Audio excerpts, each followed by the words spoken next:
ఒక బలవంతుడిని చేసింది మనమే. 151 సీట్లు ఇప్పించింది మన ప్రజానికం నమ్మి వైసీపీని ఇచ్చాం. నేను ప్రతి వార్డుకి ప్రతి గ్రామానికి ఓపెన్ డ్రైనేజెస్ మొత్తం క్లోజ్ చేసేస్తాను. ఇది నా ఫస్ట్ వాగ్దానం. ఈ స్ట్రాటజీ ప్లానింగ్ లో ఏదైనా చేంజెస్ వస్తాయి? Maybe soon in 6 months we are going to do that.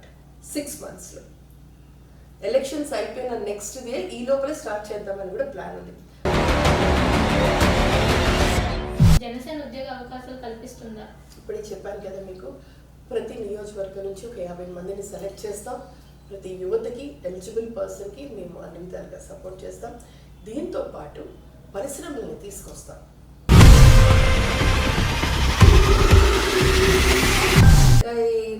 తాటికాయ ఇస్తూ మనుషులు గుండెకాయ లాగేసుకున్న ఈ జగన్మోహన్ రెడ్డి గారిని కిందకి తీసుకురావాలి.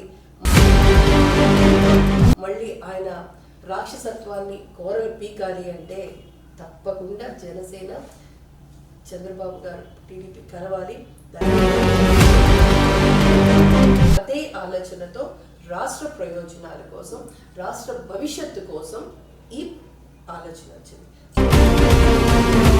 వస్తున్నారు కదా, డిప్యూటీ స్పీకర్ అయ్యారు కదా అని హెలికాప్టర్తో పూల వర్షం వేసుకోవడం ఇవన్నీ కాదండి. స్వామి గారికి కూడా నేను డైరెక్ట్గా చెప్తున్నాను, ఇది కాదు డెవలప్మెంట్. ఇది సామాన్య ప్రజలకి, మధ్యతరగతి ప్రజలకి ఇచ్చే బేసిక్ ఎమ్యూనిటీస్ అన్నది మీరు దృష్టిలో పెట్టుకుంటే దాన్ని ప్రోగ్రెస్ అంటారు.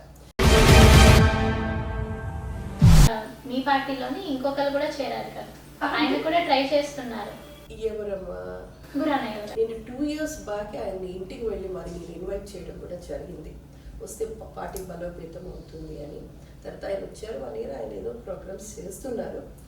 ఆస్పిరెంట్ కంటే చాలా మంది ఉన్నారు, ఆయన బయటపడవచ్చు, ఇంకా చాలా మంది ఉన్నారు. తర్వాత అధిష్టానం ఇష్టం, దాన్ని బట్టి వెళ్తుంది అంతగా.